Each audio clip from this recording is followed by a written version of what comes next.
Hello. Thank you for watching this recording wherever you happen to be in time and space. My name is Jared Brickman. I'm the SVP of Research at Carnegie. I did my doctoral work at Washington State University in communication, message testing, and design. And today I have the absolute pleasure to walk you through the results from a national study we did here at Carnegie about student perceptions of AI. And unlike what you may have heard from some of my former students, I am not, in fact, an AI that comes on and just talks about research for everything Carnegie, though that might be really exciting. I promise I am a real person behind this computer here today, and I'm going to walk you through some very real and human results about how students kind of think about this phenomenon. And I think one of the big reasons that we spent a lot of time thinking about this topic and creating this research was because of how ubiquitous it's become in all of the discussions in the industry. What is AI going to become? How are we going to use it? How does it change things in higher education? But what we hadn't seen a lot of was reactions from students. And that's really where I want to focus a lot of the discussion today. What do the students actually think about this whole thing? And I think one of the key or major outcomes, and you'll see I have key outcomes throughout the deck here, is that students do see this rise of AI as very inevitable, but also exciting. There's some nervous excitement, but there's also this belief that the AI generation is coming, that this is like the internet or smartphone of the upcoming generations, that it is going to change the way we communicate, the way that we live our lives. And I always think when I'm doing research like this, I like to kind of give it a foundation of some of the theoretical literature out there in the way that we interact with communication technologies. And one of those theories is called diffusion of innovations. And I think it's really interesting to talk about diffusion of innovation when we're talking about AI adoption among students. And we'll kind of get to why when you see some of the major results here. But the basic idea of diffusion of innovation is any technology, any innovation, and in most of the studies that I would ever look at, because I was in communication research, this was about some type of media innovation or communication innovation. There is this kind of curve getting toward the point of whether or not this kind of succeeds or fails as a type of communication. And so all of these are going to start with innovators, people who are early in and developing that technology, really being the first to use this widely. Then we have early adopters and the early majority. These are the people that really push forward the use cases and the viability of any technology to the point where if you get past this early adopters and early majority stage, you see that the overall market share curve just kind of goes exponential to the point where it's kind of ubiquitous as a technology. We then have the late majority and the laggards, the people who pick up a technology later, but really they often don't even have a choice. Like I would say that I was kind of a late majority or maybe even a laggard in the smartphone world. I held on as long as I could because I didn't want that extra thing in my life. But eventually, the world wore me down because it was so ubiquitous and almost impossible to survive without one in kind of the community and the world that I lived in. So, with diffusion of innovations being this way and a way that we can understand how people adopt technology, I think it's important then to consider some of the kind of things that the audiences think about.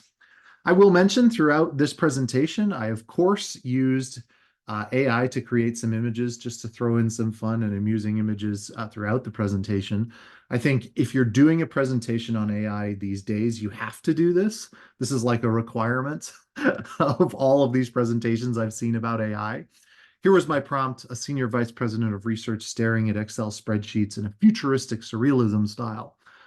This paints a pretty nice portrait of me. I kind of wish I looked that stoic and powerful when I'm looking at my spreadsheets.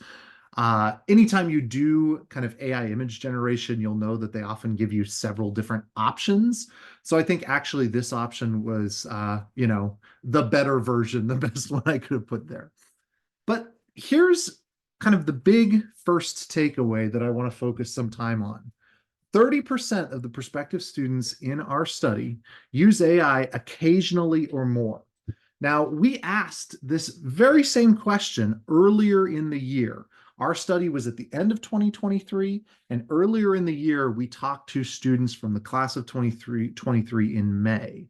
So that one kind of class earlier, they said 16% occasionally or more use AI.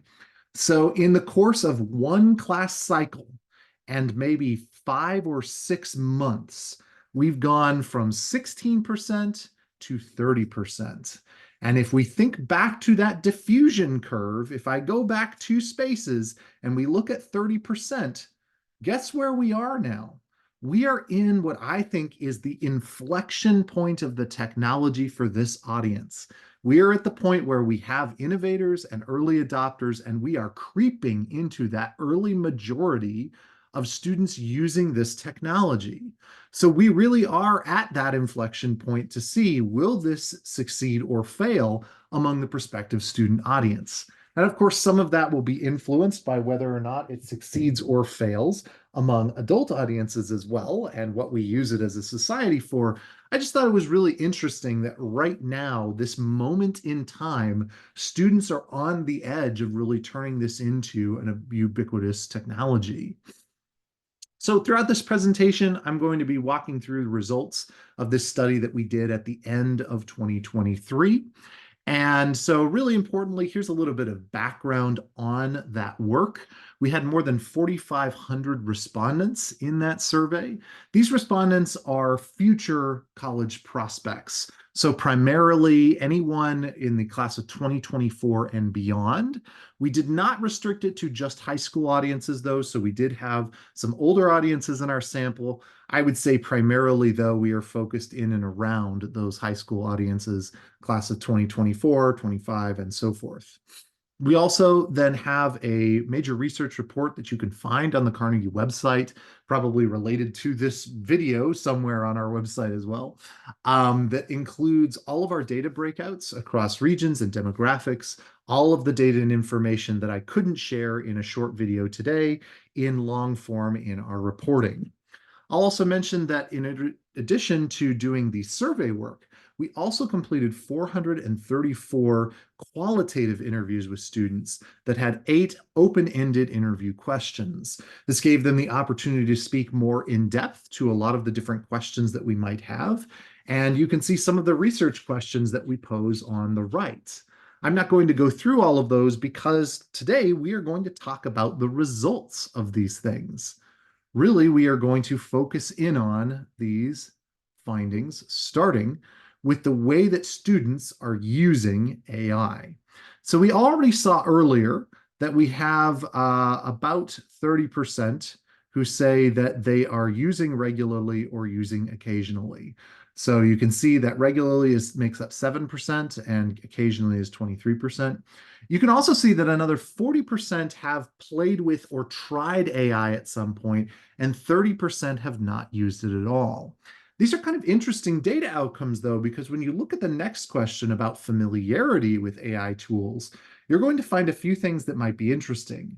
For example, there are people in the do not use category who didn't select not at all familiar. So they've never used it before, but they do feel like they're familiar with how AI tools can be used. Also, similarly, some of those people who use it regularly don't feel completely familiar with how AI tools can be used. So you really see at both ends of the scale, there is a little bit of uncertainty on that kind of way that people are familiar with this information, how they plan on using these technologies.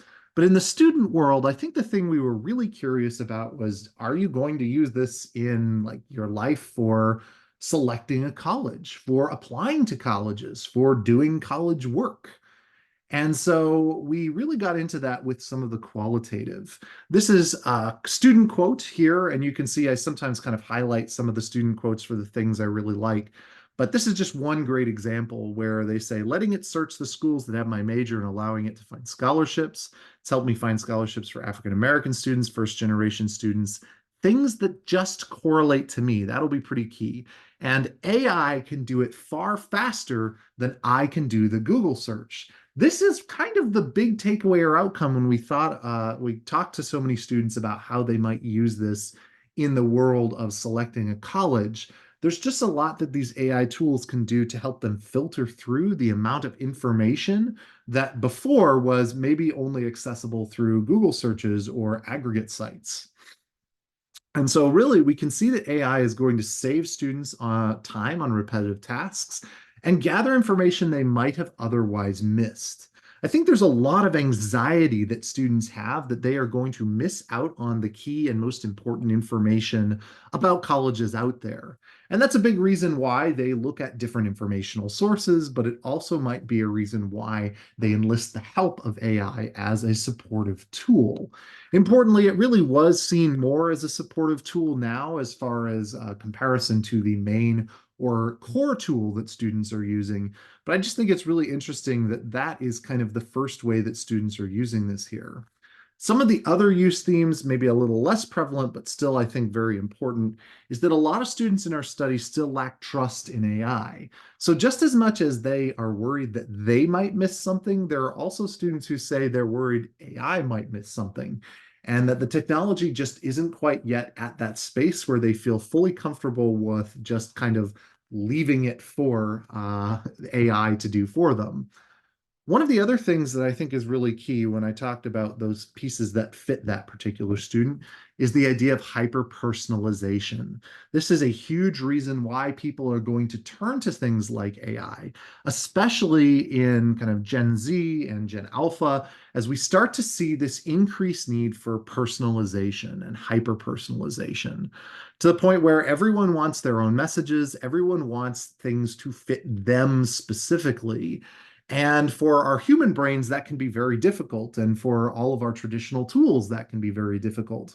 But there is a hope among students that AI can bring that personalization element to help them have that search be as effective for them as possible. And finally, as I mentioned, students are feeling that tremendous pressure. They really want tools to help take some of that pressure off. I'll also mention that I found it really funny that when I gave my AI a prompt for a student who looks exhausted in a Renaissance style painting, that the way to make any image Renaissance style is to simply put some vases and a robe. Now it is Renaissance style. For all of you budding artists out there, I have some insight from our AI friends. That's what makes something Renaissance style. All right. So let's talk about kind of the next overarching topic, something that I thought was particularly fun about this data, and one of the things that we thought would be really interesting to folks. And this is the idea of identifying AI content. Can students actually tell the difference? And does that really matter to them? So, what we did here is we actually had a little bit of a quiz, and you can take this quiz right along with the students who filled out our survey. We asked them which of these passages was written by AI. So you can read this passage, passage A or passage B. Passage A, achievement in the classroom is born of determination. And if you never say no to a challenge, if your only goal for tomorrow is to beat today, this is your place to earn it. Passage B, this is a place where ambition thrives and students chase excellence relentlessly, fueled by a culture of achievement, innovation, and unwavering dedication to their academic and personal goals. So think about this. Which of these two passages do you believe was written by AI? Students were asked this question, and it was passage B. 67% of the students in our survey correctly identified that that was the AI passage. Pretty good considering you kind of have a 50-50 chance. 67% is a pretty solid outcome. Here's our second comparison. Passage A, we are a nurturing college where students form close-knit bonds, faculty offer unwavering guidance, and a culture of empathy fosters a supportive community that values everyone's growth and well-being. Passage B, we believe education should be an open invitation. Join us as we grow together, learn together, and build a better world as a community with close-knit bonds and great stories. What I think is particularly interesting is that a prompt that I gave to a human and the prompt that I gave to the AI for this topic both use the terminology close-knit bonds. I don't know. I just thought that was really interesting. They both use that phrase. Really starts to get you to think about how AI is starting to mirror some of our content. And in this case, it was passage A that was the AI passage. 70% of students got this correct. So students are doing pretty well. Let's go with our third comparison. Can you tell which side? Passage A. Unfettered by the ideas of old and driven by the possibilities of tomorrow, our transformative ideas inspire us to create a more brilliant future. Passage B. We constantly reimagine the future, pushing boundaries and inspiring change with innovative solutions that revolutionize learning and students' lives. Which one do you believe is AI? So this one tripped up the students quite a bit. It was passage B. Only 31% of students got that correct. And one of the major reasons why is probably the very first word in passage A, the word unfettered.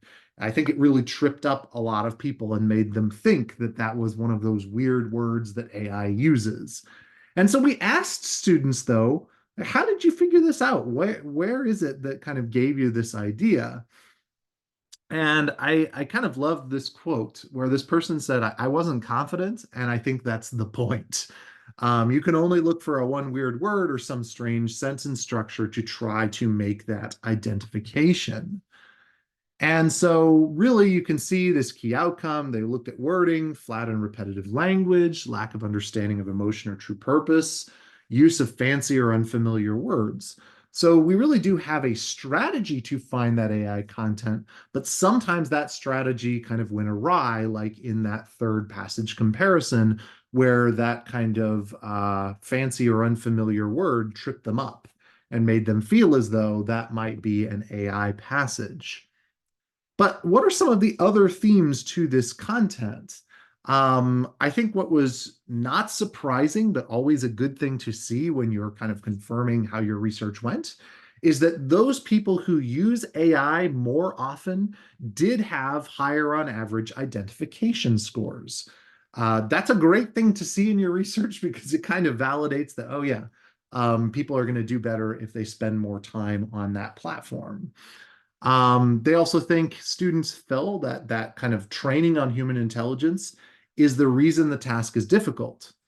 Perhaps surprisingly or maybe disappointingly, 54% of students scored the AI passages as better, with 17% saying they had no preference and only 30% having a preference for the human passages.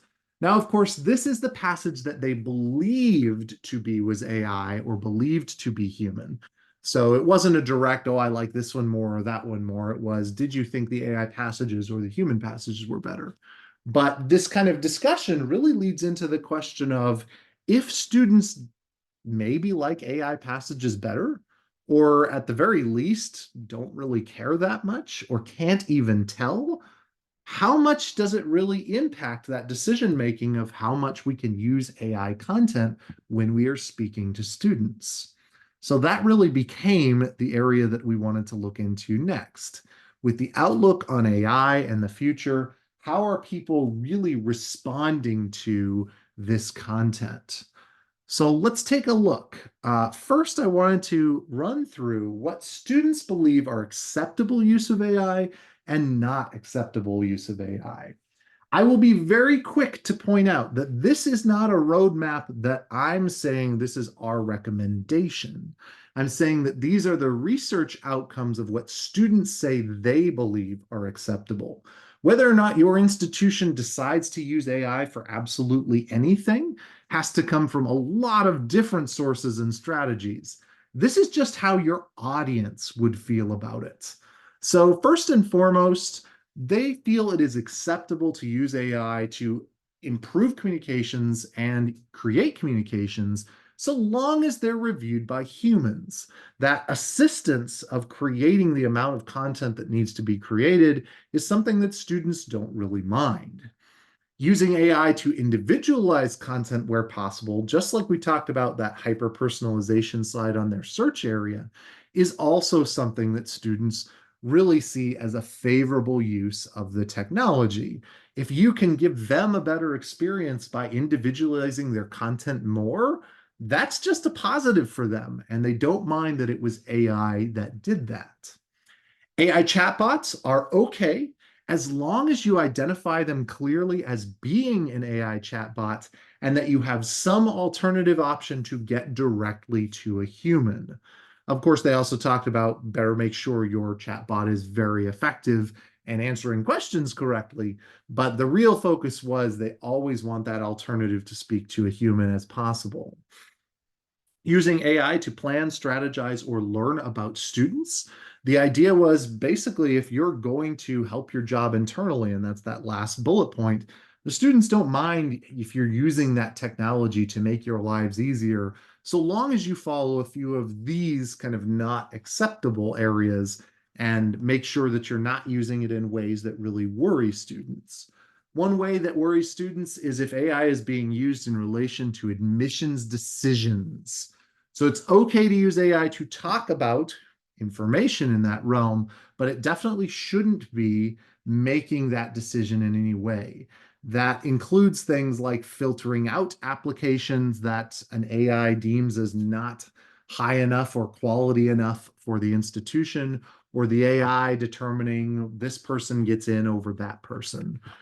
There's really a lot of worry from students that that might be a use case. Another piece is communicating critical information. So that's like financial aid and acceptance letters. Definitely should not be done through AI. A lot of students are worried about receiving the wrong letter or the wrong amount of financial aid and wanting to make sure that that is more of a manual process. They also said using AI without attribution and clear identification. So they want attribution on things like your ads or your writing to say that it was developed by AI so that they know that fact. Also, they really don't want you to be using AI to spy on students. And I put that in quotes because I had a hard time understanding or really getting good quotes from students about what they meant by spying on people. I think it has to mostly do with the fact that they're saying that you're maybe using big data to understand things about their decisions and behaviors. Of course, that's probably the best way to do hyper personalization. So it's a little bit of a back and forth on how much do they want you to know and use.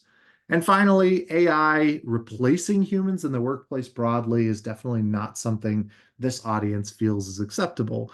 And I kind of really liked that one. It was a very positive note to end on where they were kind of like saying, hey, these are people, they have lives. Don't, delete those people and replace them with robots. I think some of it's a little bit self-serving, though, as we get into the next discussion of their future outlook, which really is kind of keying in on some of those things about the impact of AI. So here we can see that within our interviews, we have a pretty significant number of people, about 3/4 of our respondents, saying that they feel like AI will have a slight or significant impact on their future job. Only 14% said no. And I think it's interesting as we think about the ways that AI can be used. We often think about them in more manual processes or replacing certain things. But I think what we have quickly found out is that AI is now going to probably be used in a lot of different ways that we might not have expected.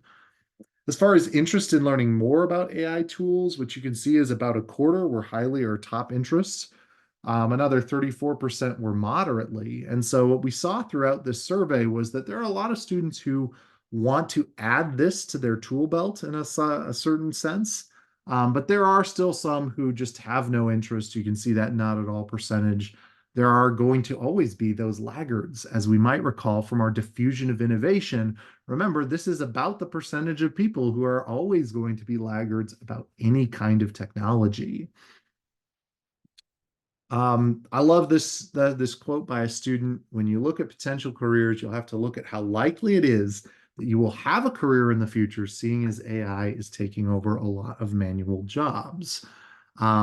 There's these resources that can help them use it, but I think this kind of bolded part of the quote is really the place they're at right now, thinking about I have to think of an AI-proof major, an AI-proof future that allows me to still have those opportunities.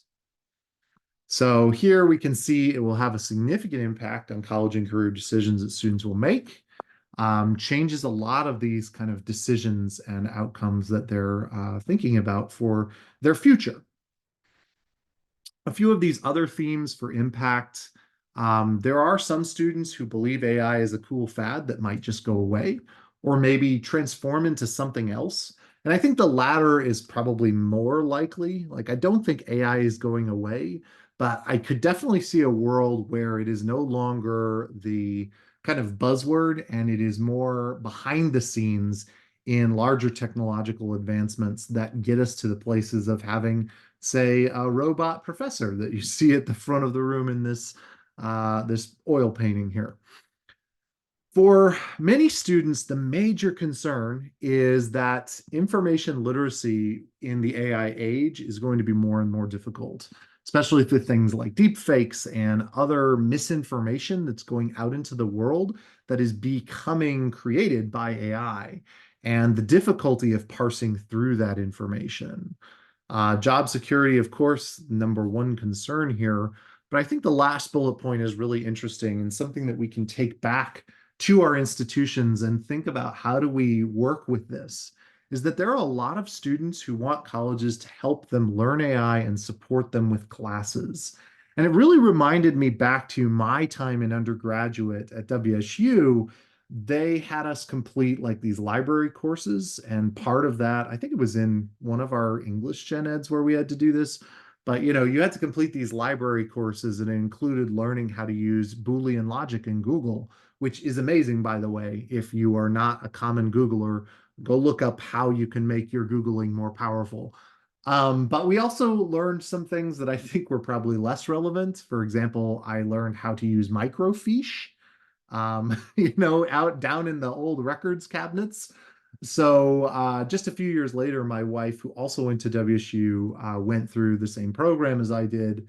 And they didn't learn about microfiche. They had replaced it with something else. And I think this is a world where maybe AI replaces some other type of maybe old school versions of data and information seeking. Not because those things don't have value, but because AI might have more value in understanding kind of the nuts and bolts. But then also, maybe are there full classes on creating AI? When I was doing this study, I also worked with a client who had just started a major in AI, one of the first in their area. So there's definitely some opportunity space here because people have an interest in it and because people are seeing it as an inevitable tool that we have to add to our tool belt. So those are some of those other themes for future and the impact. So I'm going to close out today's session with a little bit of a confession. I hope you were intrigued by some of this data and we'll go look at our report. My confession here, though, is that in fact, a lot of this research was done with AI. I thought it was maybe too good of an opportunity to pass up to test out AI research tools on a study about AI for student perceptions. So these are some of the things that I used AI tools to help me with, including developing the survey itself. So starting with a baseline of questions. I will say this is a piece of AI technology that is not there yet. It was an awful survey. I basically started from scratch. I'm also kind of a stickler for surveys, though, so that might be the case. Why? It was also the AI that helped us hold these interviews. I told you we did more than 400 interviews. And while I could do 400 interviews in my life, that also sounds incredibly terrible. So the AI actually held the interviews virtually for the students, asked the questions, and then compiled the initial data analysis and qualitative theming from those interviews. So all of those key outcome statements, like the one that I gave you right here, this was written by AI.